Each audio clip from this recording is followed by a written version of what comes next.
And in today's episode, among other things, you'll see the cyber awakening.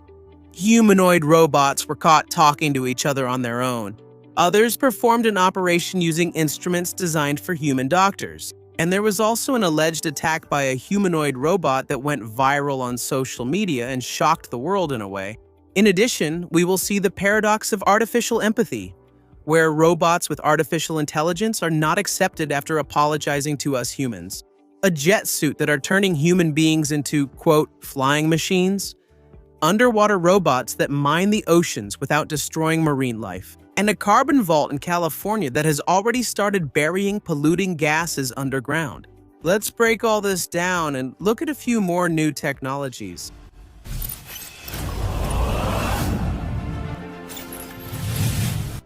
Hello, impressed viewers. I'm Realidade Impressionante, and you're watching Realidade Impressionante. The events of these last few weeks show that artificial intelligence and robotics technology have made a huge leap. In different parts of the world, a lot has been happening, Humanoid robots have already started performing surgical procedures using conventional instruments made for human doctors. They have also taken part in live conversations between machines with impressive naturalness. And in an episode that generated a lot of debate on social media, a robot displayed very unexpected behavior that is similar to an attack during an industrial operation. At this point, we're going to analyze these three events and understand why they represent a new stage in the evolution of physical intelligence. Until recently, most humanoid robots were trained to perform repetitive tasks in predictable environments. Now, thanks to the combination of advanced artificial intelligence models, computer vision, learning from demonstration, and real-time control systems, these machines are starting to operate in much more complex scenarios. Robotics is no longer just an industrial tool and is starting to take its place in medicine, customer service, and even in everyday life. Researchers have developed a system for humanoid robots capable of performing procedures using the same surgical instruments that are commonly used by human doctors in hospitals. Instead of using equipment designed just for robots, the machines learn by watching thousands of hours of surgeries done by human specialists. With the help of high-precision cameras and algorithms capable of tracking tissue deformation in real time, the system is able to perform extremely delicate movements, thus bringing robotics closer to the future where different procedures can indeed be automated using the medical infrastructure that already exists.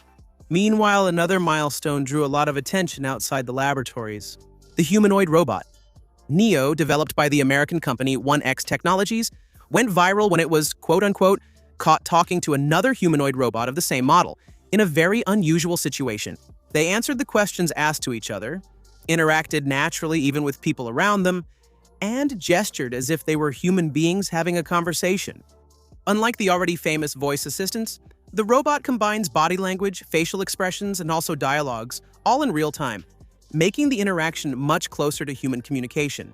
Despite the autonomy of these AI-controlled machines, it's important to highlight that in more complex situations, human operators can still temporarily take control of these machines, ensuring much more safety during this phase of technological transition. But this revolution has also brought new challenges.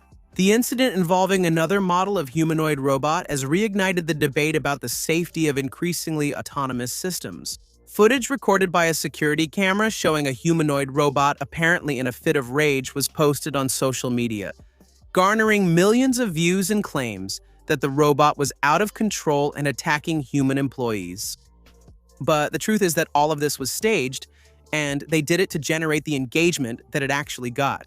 Although it's true that investigations indicate situations like this are usually related to computational failures, improper settings, or control problems, episodes like this highlight a very important point. The greater the autonomy of machines, the more rigorous the systems responsible for monitoring their behavior need to be, and of course, for preventing unexpected actions in the physical environment, where we humans are alongside these machines. These events show that humanoid robots are no longer just experimental platforms, but are starting to take on increasingly sophisticated roles in our society. They have already started operating equipment designed for humans, interacting naturally with people and also with other robots, and sharing the same work environments. At the same time, each new advance reinforces that the evolution of artificial intelligence and robotics will need to go hand in hand with equally sophisticated safety mechanisms. But what about you, my friend? Tell me, would you trust your safety to a robot working by your side or even taking care of your health? Share your thoughts in the comments. It really helps the channel keep growing, okay? I'll be waiting for your comment and I'll reply. Alright, now let's do our usual thought experiment, okay? Imagine that a domestic humanoid robot spills a cup of coffee on your laptop. Instead of remaining silent, the robot acknowledges the mistake, notices your frustration, and apologizes very politely, okay? It adapts its words to your emotional state. All of this is so that you can actually feel empathy for it. It seems like a big breakthrough for artificial intelligence, doesn't it? But there's a problem with all of this. No matter how convincing the apology is, it doesn't fix the computer. A recent study shows exactly this paradox. Yes, machines are learning to appear empathetic, but that still doesn't mean they're going to earn our trust. As robots start entering homes, hospitals, and offices, researchers have realized that strength and precision are no longer enough. Machines need to be able to understand social situations.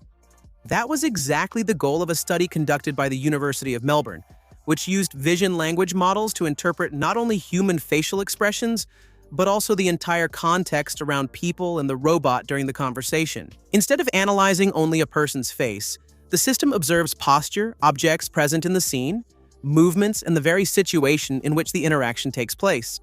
This approach allowed the artificial intelligence to identify emotional states much more accurately than conventional methods, thus bringing its interpretations more in line with the assessments made by human observers. To test the impact of this behavior, the researchers programmed the robot to make mistakes on purpose during simple tasks, and then present different types of apologies. Most of the study participants preferred the personalized responses, which better recognize the emotional context. However, when the volunteers were asked about their trust in the robot, an unexpected result emerged. Likability increased, but credibility hardly changed at all. This happens because there's a very important difference between understanding emotions and correctly performing a task. The algorithm can recognize signs of frustration, adapt its language, and demonstrate politeness. But if it keeps failing at exactly what it's supposed to do, trust disappears quickly. The study shows that the next generation of robots will not depend only on artificial intelligence systems that can converse better and understand us. Before winning our empathy, these machines will need to prove that they can accomplish their main mission. At least that's what it seems, right? To perform their tasks safely, precisely, and reliably. After all, in the real world, in our world, an apology is never worth more than a job well done, isn't that right? Flying using only a suit attached to your body seems like an idea limited to science fiction movies, doesn't it? This technology has actually existed for a while, you know? In the United Kingdom, Gravity Industries developed a system that is capable of lifting a person using microjet turbines installed on the arms and back, thus eliminating the need for wings, propellers, and even that control stick. The result is one of the boldest projects in modern personal aviation. The biggest challenge was never generating enough power to lift a human pilot off the ground. The real problem has always been control. For decades, several projects failed because they relied on very heavy structures or complex stabilization systems. The solution found by Gravity was surprisingly different from all that, turning the human body itself into the aircraft's control system. The jet switch uses 5 microturbines that together produce over 1,000 horsepower. 2 engines are on each arm while another stays on the back, distributing the thrust evenly. Powered by jet fuel or diesel, these turbines spin at extremely high speeds and produce enough force to keep an adult in the air. But the human body is the one that pilots the equipment and steers it. Small movements of the arms change the thrust vector of the turbines, allowing you to accelerate, brake, or change direction almost intuitively. The pilot's center of gravity remains below the force produced by the engines, creating a natural stability that is similar to the behavior of an inverted pendulum. In practice, human muscles replace traditional control surfaces in flight computers, and this technology has long since stopped being just a demonstration. The jet switch has been tested in rescue operations in mountainous regions, where human teams can reach victims much faster than by land. In addition, Gravity Industries has created the first jet suit racing league, turning this innovation into a new sport. The jet switch shows that personal aviation is entering a new phase. Instead of putting people inside a machine, engineering is turning the human body itself into an integral part of the aircraft, thus bringing humanity's old dream, which until recently only existed in science fiction, closer to an impressive reality. Yes, an impressive reality.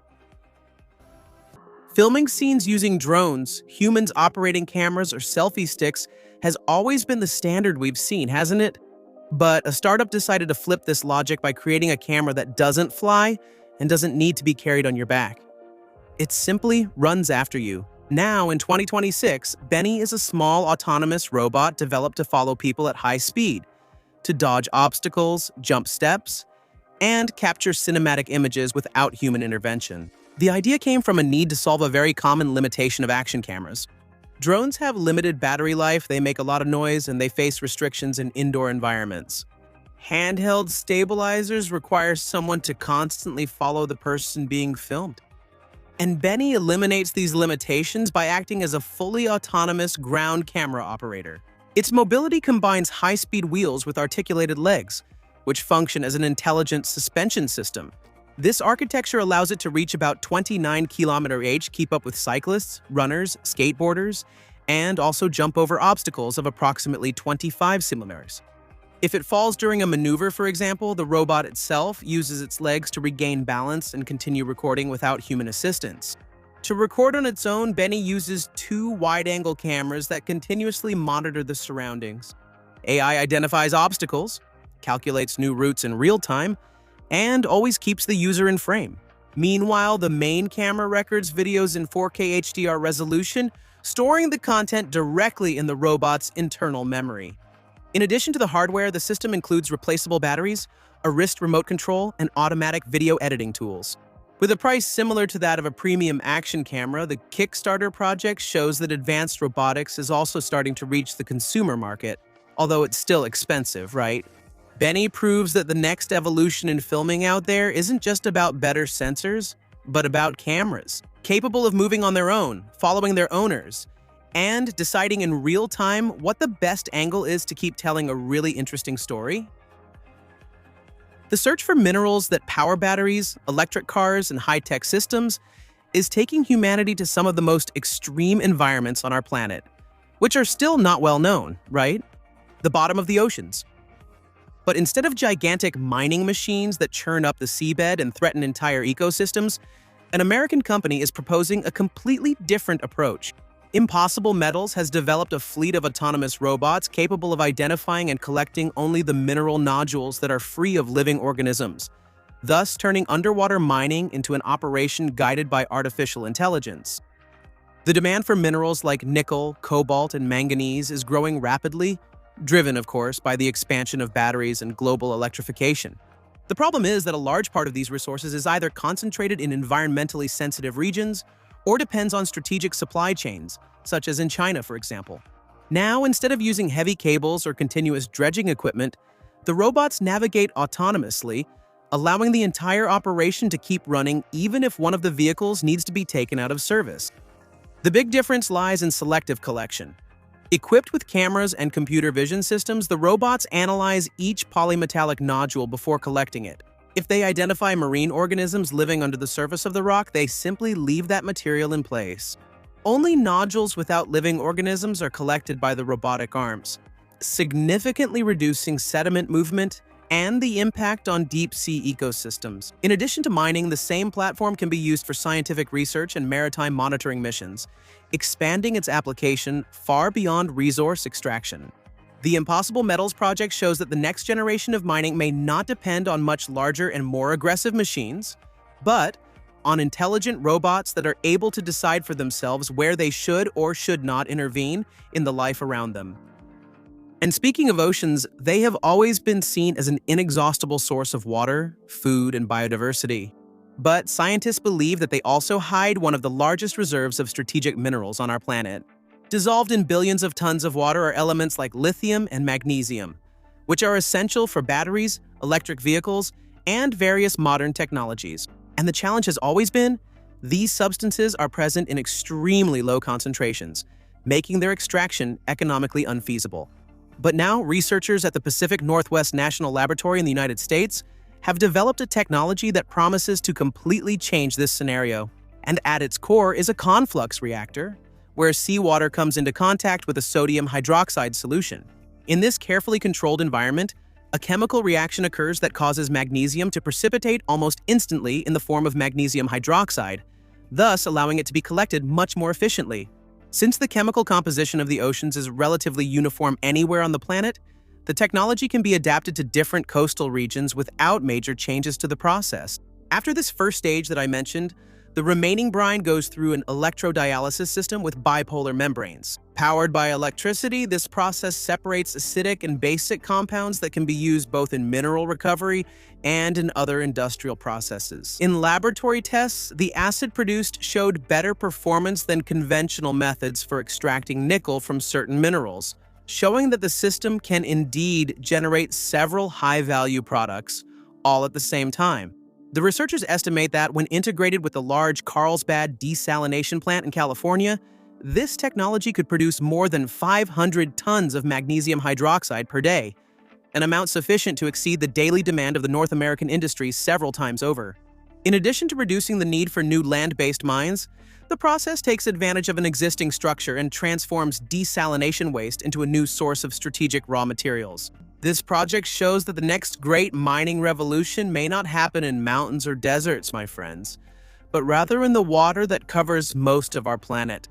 If this technology really keeps evolving for those interested in this, the oceans could become a sustainable source of essential minerals to fuel the transition energy of the coming decades, greatly reducing the pressure on natural resources here on solid ground, right? And what if the ultimate solution to curb global warming didn't just depend on stopping pollution, but actually on capturing these greenhouse gases directly from industrial smokestacks and burying them directly underground, right in the heart, as they called it?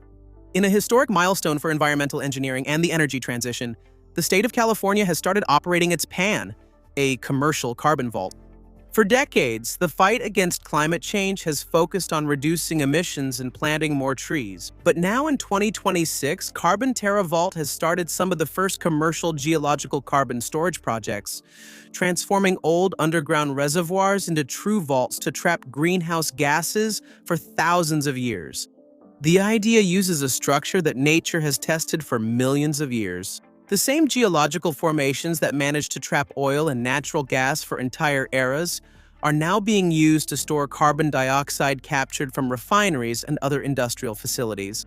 In the long term, the expectation is to expand this capacity to tens of millions of tons through new reservoirs distributed throughout California. Yes, my friends, what this technology shows is that instead of just extracting resources from underground, engineering is now starting to do exactly the opposite. If you enjoyed this episode, you know what to do. Leave your like, check your subscription, and click on one of the 2 suggestions on your screen. And I'll see you in the next one, all right? It's quick, did you click? I'll see you there, okay? Thanks and bye-bye. See you soon. I'm waiting for you, all right?